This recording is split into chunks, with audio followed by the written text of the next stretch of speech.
Since the 1950s, there have been reports of men in black and connections to UFOs. There are so many theories on who they actually are. Some say they're humans working for a secret government organization. Others say they're aliens who are here surveying humans or trying to keep humans quiet on their UFO encounters.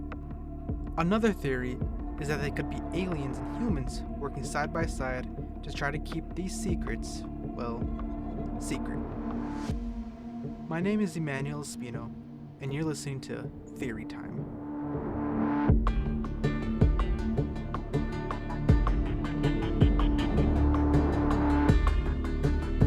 Today I'll be talking to you about people's encounters with the men in black. I know, you may be a bit confused on this subject.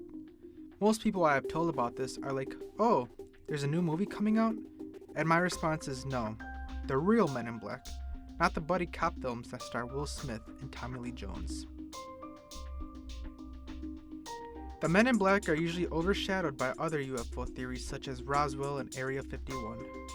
But wow, some of these stories I have found are chilling to the spine. Many descriptions of the men in black are different. Yes, all the stories are of men wearing black suits, ties, jackets, and shoes. Sometimes they wear sunglasses and fedoras as well. Some stories even go as far as people being followed by black cars and the men driving around in black cars as well. Now here's where the different descriptions part comes in, which also brings me to my first story. In October of 2008, outside of a hotel in Niagara Falls, Ontario, the manager of the hotel and a security guard reported seeing a UFO. They got a really good look at it. Their descriptions are as detailed as it can get, saying the lights were brighter than any airplane, it was hovering in the sky, which an airplane wouldn't do, it was black and triangle shaped, and it did not make any type of noise. Like anyone would do, they reported it to the media and made the headlines of the news. Now a few days later, two men showed up, and if you aren't guessing it already, they had on black suits and were later labeled as men in black.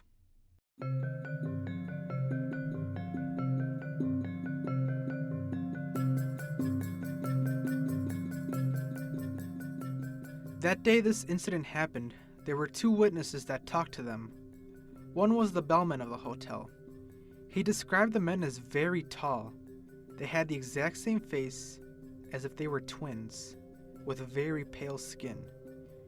They asked to speak with the hotel manager regarding the UFO sighting. Now, I don't know if this was by chance or just pure luck, but the manager was off that day. When the bellman told this to them, the men didn't appear to believe him, so they proceeded into the hotel to look around. The bellman was really weirded out by these guys, but he proceeded to do his work. The men later talked to a tour guide as well. She stated they were asking her weird questions on governments and conspiracies and other just odd questions that didn't make any sense. Now the description she gave as well as the bellman match other stories of men in black. Along with the pale skin and the odd body shape, she described them as having no facial hair, no eyebrows, no eyelashes. Their hair looked like it was a wig. They overall just looked fake and a bit creepy.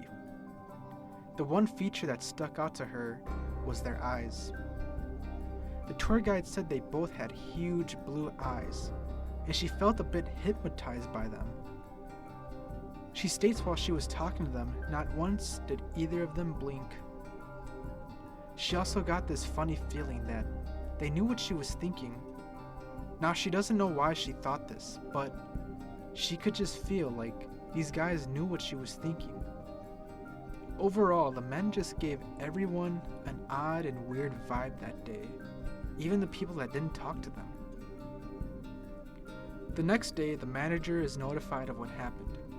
He watches the surveillance footage and he sees them walking in the front door. This clip is on YouTube now and has been analyzed very well. I myself have watched it a few times. Now I'm no expert in analyzing security footage, but I can definitely see that these men are abnormally tall. There's a man checking his mail in his mailbox while the men in black are walking in, and compared to the man checking his mail, these men just are really tall compared to him. Now, does this story actually prove that the men in black exist? Would a secret organization allow themselves to be captured on video? Now, while doing my research for this podcast, I came across a very surprising story. This is another story regarding a Men in Black encounter. However, this story isn't told by just an ordinary Joe Schmo. Ghostbusters star Dan Aykroyd claims he had his own encounter with the Men in Black. Back in the early 2000s, Dan Aykroyd was working on a UFO series for Sci-Fi. He had 8 episodes taped. They all had interesting guests of UFO researchers and witnesses. I'm going to play for you a recording that has Dan Aykroyd talking about this incident. The last show we did, I had both Bassett, who has the UFO time clock, and then Greer. Both Bassett and Greer were there. They were my 2 guests for the day. So in between the interviews. And I was outside, and Britney Spears called me because she wanted me to appear on Saturday Night Live with her. And so I was outside having a cigarette. The phone rang. Oh, Brittany, how you doing? Oh, sure, of course I will. I turned away like this. I turned back, and there was a black Ford across the road, a black Ford sedan. And I was trying to look at the plate, and the plate seemed kind of like fuzzy, and I was, definitely a police car. And 2 guys were there, and a big, tall guy got out of the back seat. And he stood in the street on 42nd Street it was. We were at 42nd Street and 8th Avenue. And he looked right at me. And literally, I was on the phone. Hey, oh, sure, of course I'd love for the show. Saw the Ford, went back like this, turned back like a half second later, and it was gone. And that car did not go past me. It did not make a U-turn, because I would have seen 42nd Street. I would have seen that thing take a U-turn and go away. That car vanished. That car was a cloaked vehicle of some type. And whether this was like a warning to me, because the guy got out of the back seat, gave me a real dirty look. That car vanished. I know what I saw. And, it was just this fast. It was, oh, hi, Brittany, sure. Oh, of course, I'd love to. Guy gives me a dirty look. Oh, well, sure. Car gone. That's what happened. And then 2 hours later, we were told we were not to continue taping, and the show was canceled, and none of them would air. Now, was Dan Aykroyd just making up this story to get his show re-picked up by Sci-Fi? He could be. Men in Black, UFO conspiracies, they go hand in hand.